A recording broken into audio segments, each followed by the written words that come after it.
बच्चों अस पोर आज 7वीं जमात सुन कशरुक सबक सुया। आज लेखो अमिक सवाल जवाब। सवाल गोडनुक सवाल राज ऊंती वर्मन क्याज दिल मलोल रोजान, परेशान रोजान, दुखी आसान।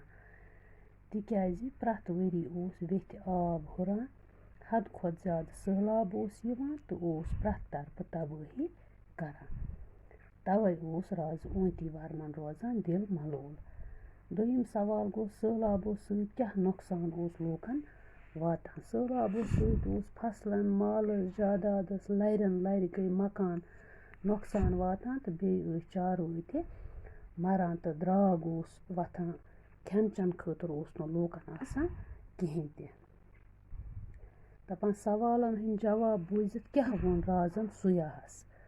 सवालन हंद जवाब बूजित वोन राजन सुयाहस ज खर्चाव कत्या द्यार खर्चावक मगर सहलाबन फिर गंड। सहलाब गसन रुकन। गंड फिरन गो सहलाब गस बंद गछुन।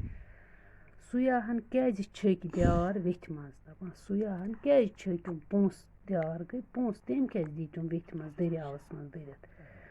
तिक्याज लूक तंग दस। तंग दस गो तमन तंगी पोंसच तो तम वो द्यारन हंद मार मत अत वेथ मज तो द्यार छान बापत तो वेथ लोग इत पे पाज। वेथ लोग सनर। वेथ पाज लगन सत कित कन लोग सहलाबन गंड।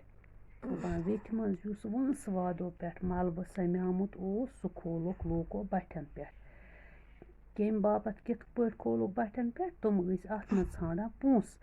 तुम खालान यह मलबा बठन पे पोंस अत मज षांडान तो इत पे लोग वेथ पाज। वेथ लोग सनर सहलाब वोथ बोन। सहलाबन लोग गंड। दपान वजीर बनित कम जबर काम कर सुयाहन। ये सुयाहन सहलाब रुकई पत बनो यह ऊंती वर्मन राजन पनुन वजीर। दपान तम दित ज़रातस वारिया तरक्की।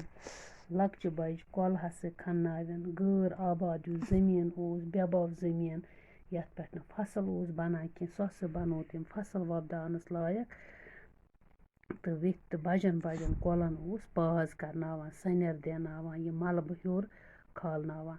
बच्चों करो तुम यम सवाल तो पगह करो इंशाल्लाह पत बे अत कामि।